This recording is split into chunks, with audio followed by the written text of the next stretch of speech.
If the United States Air Force did recover alien bodies, they didn't tell me about it either, and I want to know. Is it possible for the military to keep secrets about UFOs from the president? There's always things like that going on. Flying saucers, and they've had other things, you know. What does the commander-in-chief really know about extraterrestrials? We were facing an alien threat from outside this world. How many times has the United States defended itself from UFOs?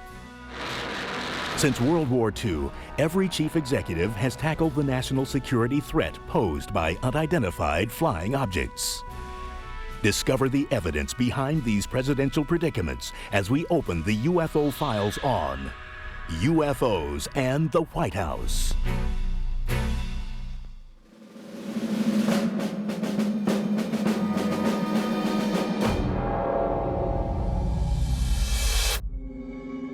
It's the early morning hours of February 25th, 1942, just 2 months after the attack on Pearl Harbor. All is quiet at the White House while President Franklin Delano Roosevelt sleeps. But 3,000 miles away, the west coast border of the United States is encroached by an enemy, an unidentified flying enemy. Chaos erupts with a blip on a radar screen.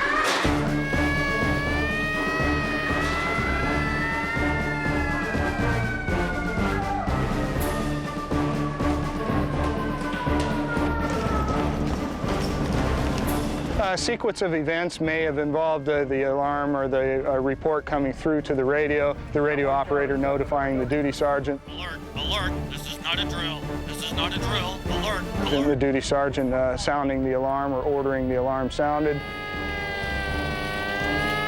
From that point on, it would have been somewhat pandemonium at the beginning, of course, the initial shock, but then, of course, the troops were very professional and immediately went to their task and went to the assigned positions. The people operating the searchlights would have manned the lights, people operating the guns, manned the guns, ready to take on the enemy. Hit the ground, hit the ground! Within minutes, the dark Southern California coast is rippled with beams of light and streaks of anti-aircraft fire. Fire! Fire, fire, fire! Fire! Perhaps a conservative estimate is maybe about 2,000 rounds fired that night, which would have been a very loud night for a town used to peacetime. But as defenses come to play, confusion reigns, but no one seems to know exactly where the enemy is. Well, that's the big mystery, and it's still a mystery today. You talk to many veterans, and they will swear to you that they saw aircraft that night. You will talk to many officers who will tell you there was nothing in the air that night. You will talk to civilians who saw aircraft that night. So it's really somewhat of a mystery still. The Army officially concluded that there probably were airplanes up there, but there's no information as to whether they were U.S. or Japanese or whose they were. By definition, I think a UFO. Now, if you want me to say it's little green men, I'm not prepared to commit to that, but yes, it was an unidentified flying object, I think is fair to say. For nearly an hour, the ballistic barrage peppers the skies. But as day breaks, it becomes apparent that the only damage caused by the soldiers is to the city of Los Angeles.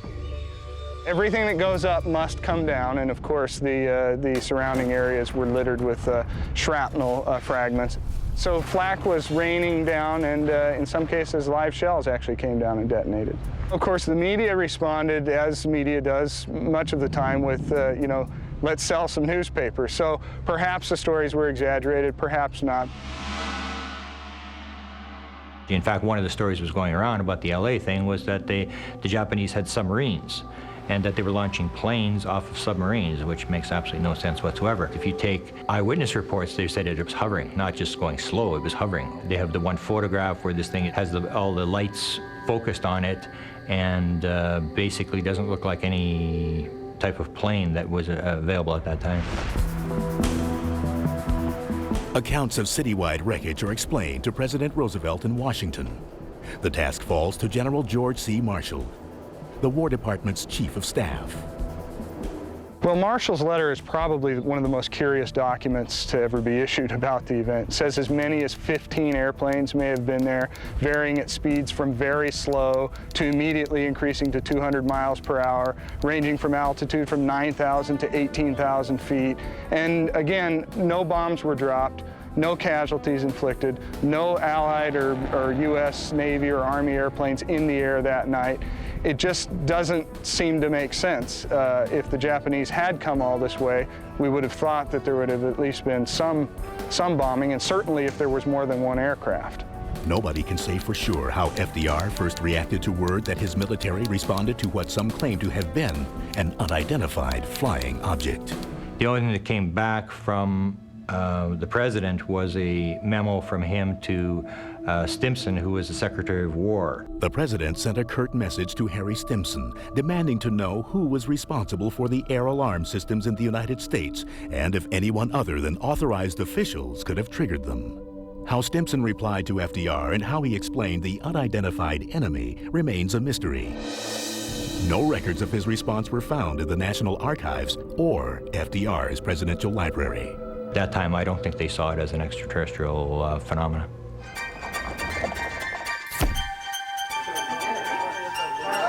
And I believe in 1942 it would have been a curiosity type item. The Axis powers will control the continents. I think President Roosevelt was so caught up with the war effort and his failing health that UFOs didn't rank high in his list of concerns.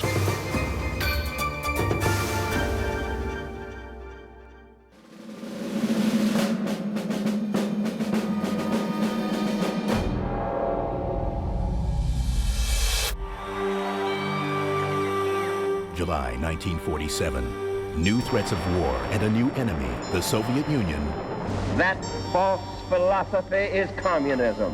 has Americans looking to the sky. Some say they see UFOs. President Harry S. Truman is informed of a possible incident in New Mexico. Suddenly Roswell occurs, they have a press leak, it starts getting picked up all over the country. I see him as the first president to actually deal with the UFO issue in a public sense. And Truman was the man on the spot when this stuff hit big time. Truman is an absolute critical key in looking at the entire UFO phenomenon in the early years. We know that these presidents were being briefed orally, if nothing else, on the topic of flying saucers. Now, this is not something that you're going to read in Harry Truman's memoirs, and it's not something that you're going to read about in an academic treatment of the Truman administration, and yet we know absolutely that it happened. How do we know this? We know it from the man who gave Truman his briefings, and that was General Robert Landry, who was a colonel at the time in the Air Force. President Truman rewarded Landry, his personal pilot, for his exemplary service by appointing him as his Air Force aide on UFOs to consult with the CIA on the subject.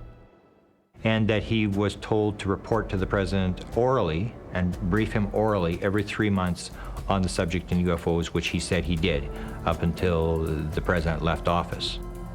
By my estimation, that could be as many as 18 briefings. Wouldn't you love to be a fly on the wall of some of those conversations? It's done orally.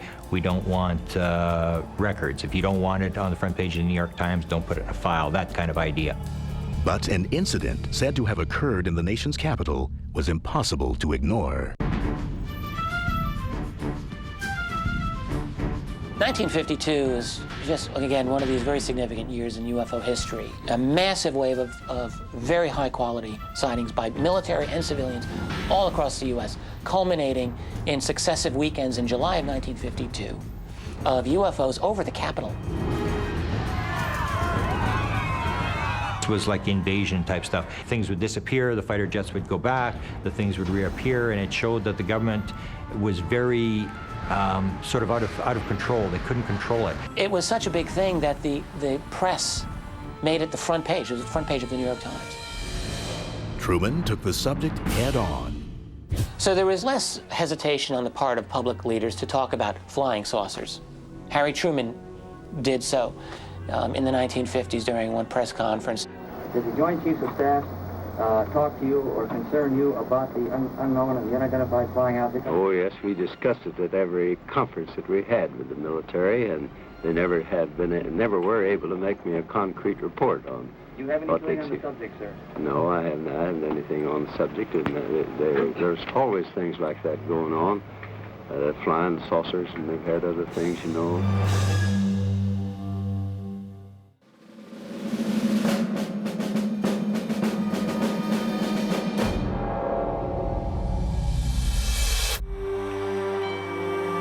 We shall never try to placate an aggressor by the false and wicked bargain of trading honor for security.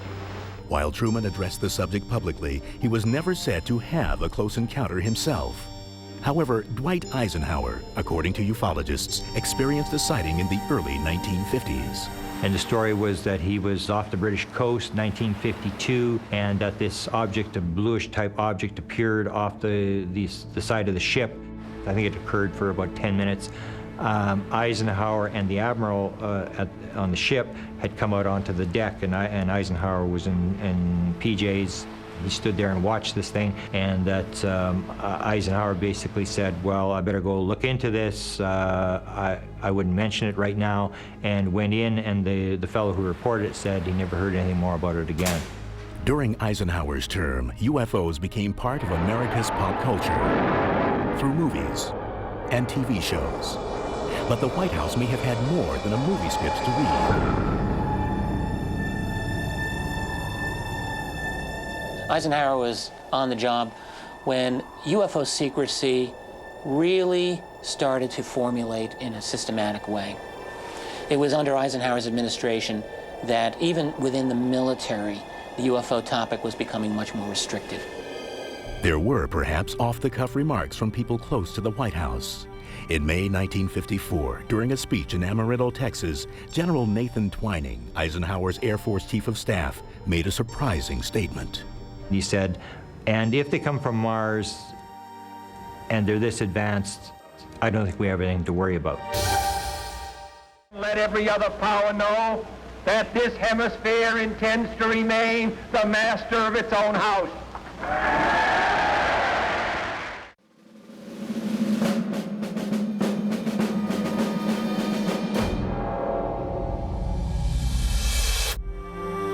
In 1963, President John F. Kennedy was boating near his Hyannisport home. So there's a reported, an alleged sighting that he was sailing off Cape Cod, that an object, silver object, whatever it was, 60 feet across, something like that, came down, and everybody saw the object, and Kennedy basically said, let's not tell anybody about this. Hard to substantiate the story. It's something which you can either believe or disbelieve. JFK's knowledge on UFOs is hard to gauge. His tragically short term in office left few UFO records in his presidential library. Kennedy's a great mystery with the UFO topic because there's reason to believe that Kennedy had some real information on UFOs. He was concerned about avoiding a war. To regard any nuclear missile launched from Cuba against any nation in the Western Hemisphere. Remember the Cuban Missile Crisis and all this kind of thing. This will produce the greatest crisis which the world has faced in its history. Well aware that saucers might cause us to start a war or the Russians to start a war, but I think he would have been very diplomatic about making sure that we didn't go shooting down flying saucers, for example. Records show that Robert F. Kennedy, JFK's brother and the Attorney General, did share letters from UFO researchers with Congressman Gerald Ford and Air Force officials. Robert Kennedy was very interested in UFOs. There's a number of letters that have surfaced where he dealt with UFOs. So it's very rare to get somebody in that high in office to actually deal with the subject in writing. Many UFO researchers believe that political differences may affect access to certain information, and that some U.S. presidents have not been fully briefed about UFOs by the intelligence community. The same researchers suggest JFK may have been the first president to be kept from the whole truth. He was interested in beating the Russians to the moon, but he wasn't interested in space. It was more of a competition type thing. It was a political thing. Johnson, on the other hand, was extremely interested in space.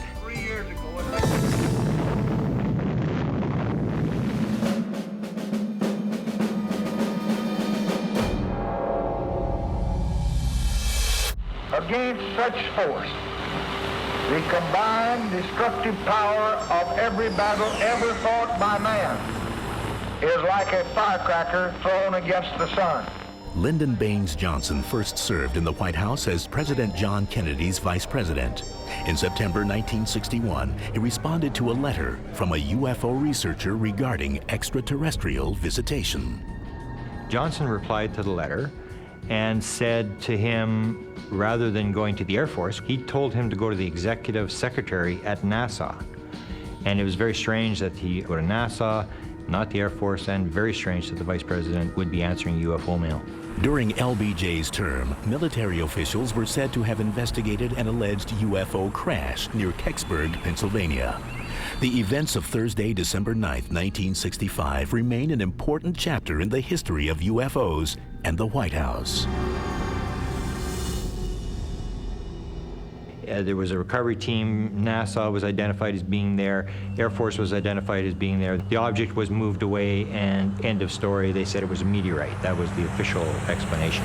What I do in a lot of my presidential research is I take major UFO events. I go to the White House records, and then I start looking at who was there. Where was the president? Where was the Secretary of Defense? So anyway, I went to the Johnson Library, and I started looking at where was the president. He was at the ranch in Austin, Texas. The next morning, all the right people seemed to appear at the ranch. For example, James Webb, the head of NASA, flew into the presidential ranch the next morning. The governor of the state of Pennsylvania was there. All the Joint Chiefs of Staff, the entire Joint Chiefs of Staff, and they have photographs there of them arrived at the ranch. Now, the way they describe the meeting with the Joint Chiefs of Staff is a Vietnam War meeting. So even though there's nothing that you can actually nail down, the president had got pictures of the craft or whatever you want as proof, it did show some circumstantial evidence that something was happening around the president the morning after the crash.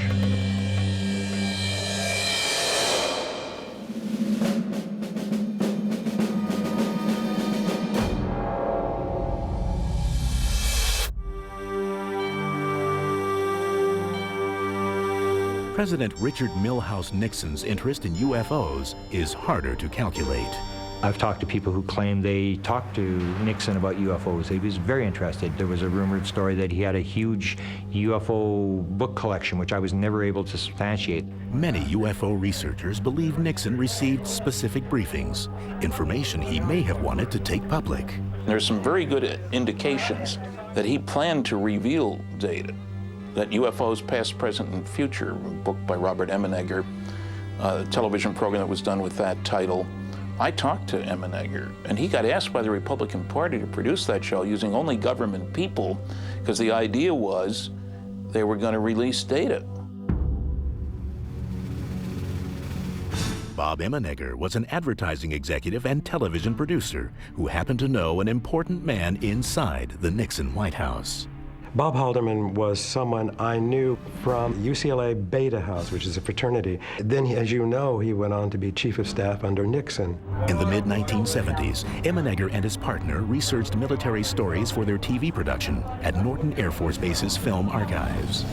Paul Shartle is the one who took us in there and said, what would you think if we told you we had a landing at Holloman Air Force Base of an alien craft, and it was filmed by our TDY, our temporary duty guys, and the film was sent here to Norton, where all films usually are sent.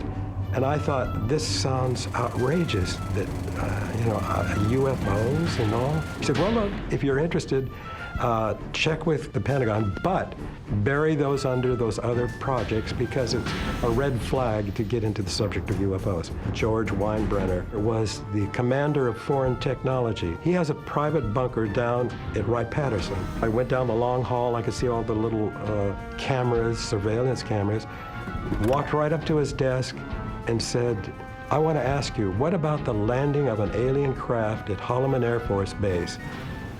And I sort of expected him to say, what? The what?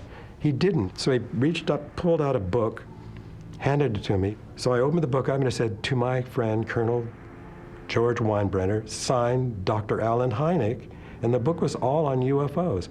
Well, Hynek was the scientific advisor to the Air Force at that time on UFOs. Perplexed, Emenegger contacted his friend and Nixon's chief of staff, Bob Haldeman. He was at the White House, and I asked if he had heard anything about the landing at Holloman Air Force Base, and he said, "Well, I heard something, but I don't know. Whether the president knew, I have no idea." While Emenegger never obtained the Holloman film for the 1974 nationally broadcast program, his first-hand experience provides researchers insight on what American presidents may have known about UFOs. A friend of mine helping me out talked to two ex-presidents. They both confirmed that they had been shown the Holloman Air Force Base film.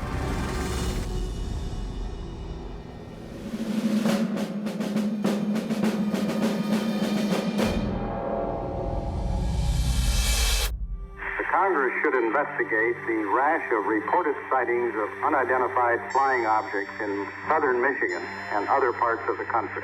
Gerald R. Ford had shown interest in the UFO subject as a congressman due to sightings by people in his district during the 1960s. What a lot of people don't realize is that the primary function of a congressman is to serve his constituents. So Jerry, out of service to his constituents, saw to it that there would be a hearing. So Gerald Ford went to the bat for the people who wanted an answer.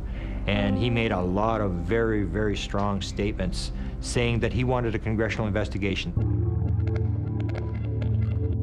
On April 5th, 1966, the House Armed Services Committee held public hearings on the subject of unidentified flying objects.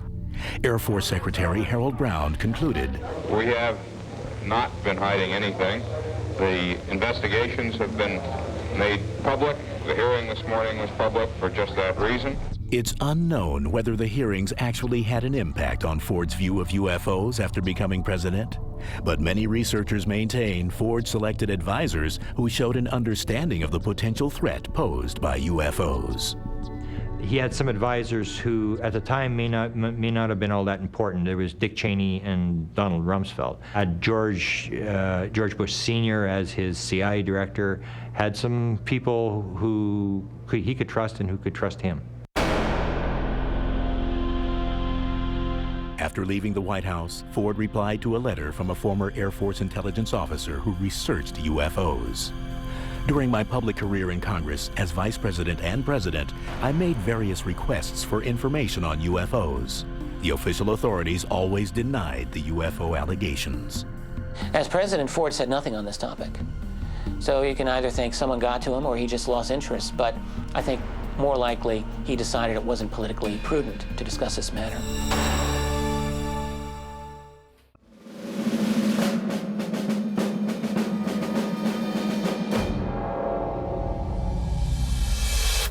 While there are some documents connecting UFOs in the White House and a few reports that presidents may have seen them, there's only one public admission.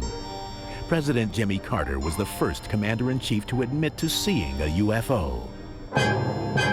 Carter was known as UFO president because he actually talked about his sighting. A UFO group had contacted him, wrote him a letter and said, "Could you fill out our sighting report?" Jimmy Carter filled out the sighting report, and the rest is history. Well, Carter himself said the incident happened in October of 1969 when he was down in Leary, Georgia, speaking at a Lions Club. He spoke very strongly about it. And one thing I think it also is very impressive to the public is the fact that Carter was a state legislator here in Georgia when he saw the sighting, and he went on record about it and spoke of it quite publicly. And even becoming governor and then later becoming president, he's never waffled on it. He's always been quite upfront about it. Yes, I saw something, and no, it was not. I could not identify it. I don't make fun of people who say they've seen unidentified objects in the sky. He'll always say that he can associate with people who have had the experience, that he would never laugh at anybody who's had a UFO sighting because he's experienced it himself. Carter's UFO report gives a vivid account of what he saw that night. I never have tried to identify what I saw. It was, a light in the western sky. It was very unique. I never seen it before. So there were about 20 of us who saw it. Carter said the object he saw was had firm edges. It was circular. It seemed self-luminous. It was about 1,000 yards away, and it retreated, and then it came forward, and then it left.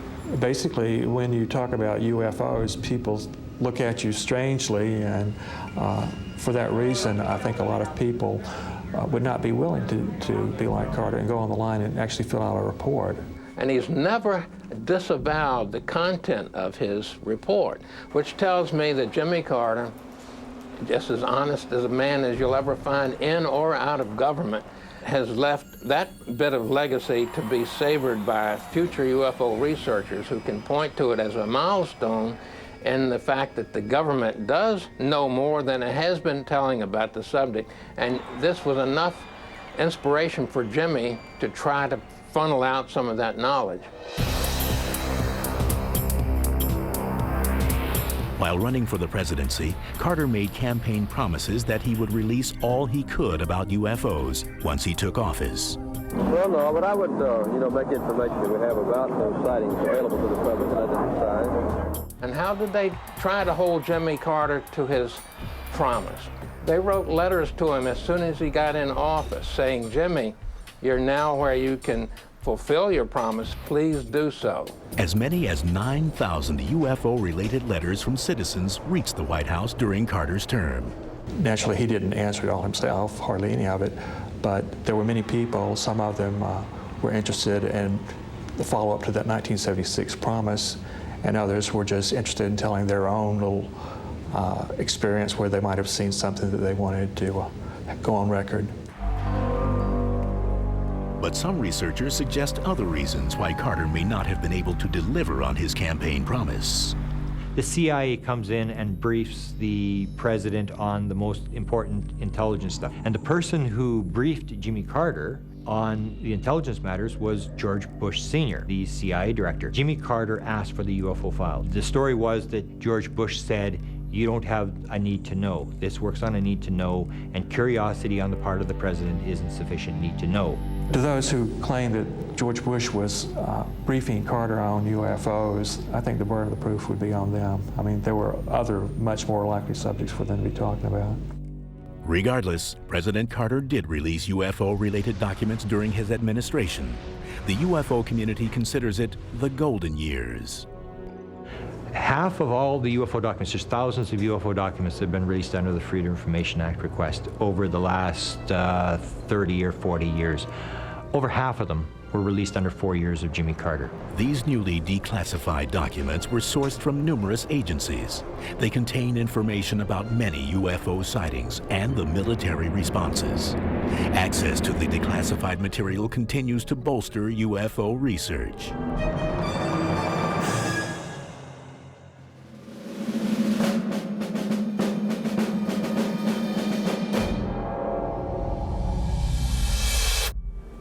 We must act today in order to preserve tomorrow.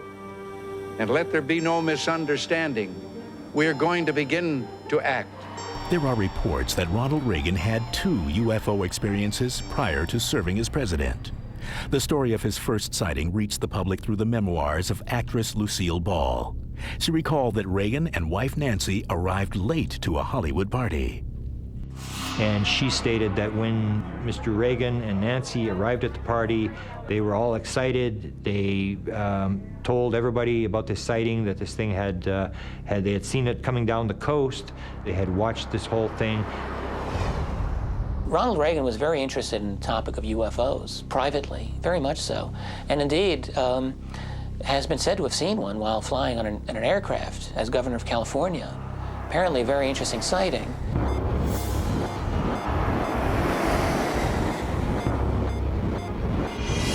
Allegedly, Reagan saw a white light zigzagging alongside his aircraft. He stepped into the cockpit and told the pilot to follow it. His pilot had 30,000 hours as a pilot, which is an incredible number. And the whole plane load of them saw this thing. They reportedly chased the mysterious light for several minutes until it shot skyward out of sight. Could these alleged sightings have fueled Reagan's repeated references to UFOs and alien life during his presidency? February 11, 1988, in a speech called Remarks at the Annual Conservative Political Action Conference Dinner, Reagan said, "Our unshakable, root-deep, all-encompassing skepticism about the capital city's answer to the UFO, that bizarre, ever-tottering but ever-flickering saucer in the sky called the prevailing Washington wisdom." A presidential speech is a very complex thing. It has many drafts. It has people who proof every word as to whether every word is accurate in their figures, facts. It's a very long and involved process. There's up to 25 agencies who have to sign off, State Department. Everybody gets to put their little 2 cents in, what they want taken out. So I started checking the speeches, and I went through every Ronald Reagan speech that had this alien invasion. Reagan asked his speechwriters to address the alien UFO subject. He believed that if we were invaded by people from another planet, that the world would come together, the world would unite. He called it his fantasy. One of the more compelling exchanges was between speechwriter Rhett Dawson, who sought to keep the fantasy out of Reagan's speeches and away from the commander-in-chief. The discussion preceded President Reagan's address to the 1987 UN General Assembly.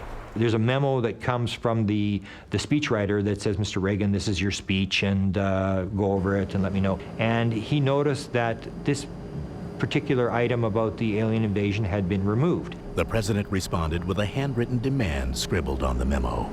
And on the bottom, in Reagan's handwriting, Reagan says, "There's too much anti-Soviet stuff in here. I want you back away from this. And, oh, by the way, could you put my fantasy back in, how the world would unite if faced with creatures from another planet?" And he used the word creatures. Clearly grasping the president's determination, Dawson rewrote the speech, and during the 42nd General Assembly of the United Nations on September 21st, 1987, Reagan said, "Our differences worldwide would vanish if we were facing an alien threat from outside this world. And yet, I ask you, is not an alien force already among us?"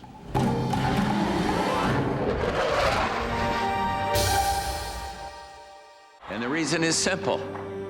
You're more apt to see a UFO than you are his plan.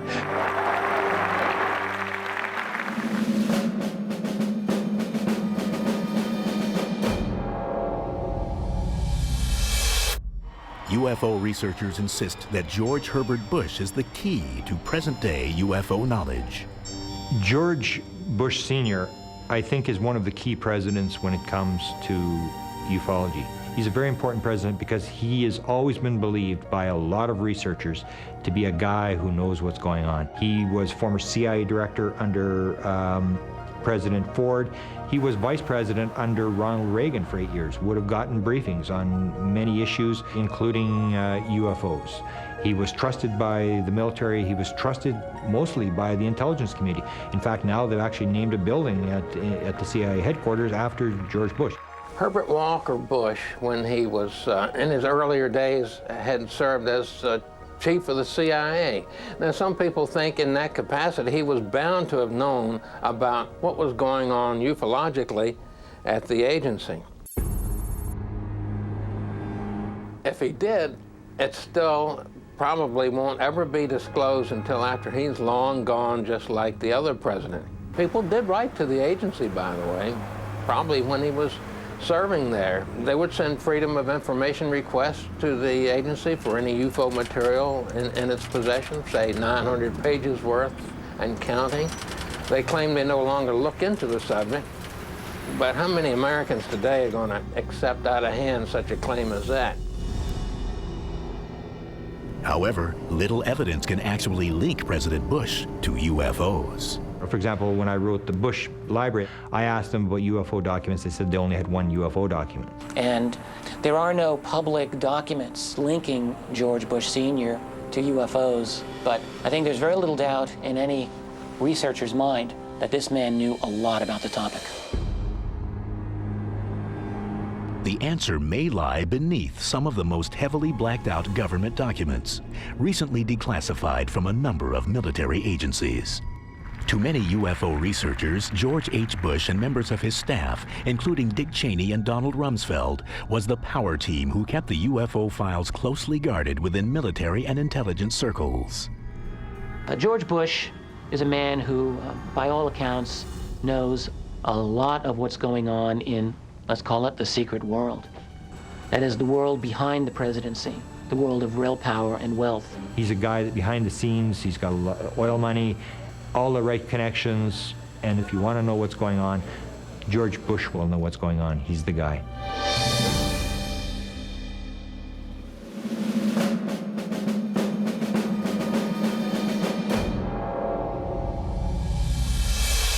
As far as I know, an alien spacecraft did not crash in Roswell, New Mexico in 1947. William Jefferson Clinton's presidential archives contain extensive records pertaining to UFOs, from Roswell to alleged close encounters. I would say that if UFOs are cards, Clinton is the royal flush. I mean, Clinton was into UFOs big time. The Clintons have said that the library in Little Rock has got a lot of windows, it's got a lot of glass, because they wanted to show that it was an open administration. It's just a gold mine for a researcher. I think Clinton, on the one hand, did more than any other president to get classified material declassified. And he did more to open up government disclosure than any other president, as far as I know. Bill Clinton is another president who had a publicly stated interest in the topic of UFOs and wasn't afraid to say so from time to time publicly. He would talk about Social Security. I mean, I saw a survey the other day that said that a lot of people in their 20s thought it was more likely that they would see a UFO than that they would ever draw Social Security. So, of course, every time they're trying to push Social Security, the president, they go to this little funny thing that they stick in the speech. And Clinton used it 8 times. Yet many researchers believe the Clinton White House was sympathetic about the need to disclose secret UFO files. Perhaps President Clinton's most impressive comment regarding UFOs was delivered during a speech on November 30th, 1995. When a presidential speech is written, it is not just something the guy makes up. This is something that'll take days, weeks, months to put together. It will be vetted by everybody. Something that's in a presidential speech is there for a reason. So Bill Clinton is making a peace speech in front of 80,000 people in Belfast, Northern Ireland. He stands up, and in this speech, he's talking about kids, and he reads a letter from Ryan. And he said, Ryan, if you're out in the audience today, here's the answer to your question. If the United States Air Force did recover alien bodies, they didn't tell me about it either. And I want to know, I want to know, I want to know. This is the part that the press all over America played. The second part of the statement is what I believe is a challenge, a shot across the bow to the military. He said, but if they did recover alien bodies, they didn't tell me about it either, and I want to know. And when you look at the first Roswell report that was put out by the Air Force in 1994, 1995, it doesn't talk about the bodies.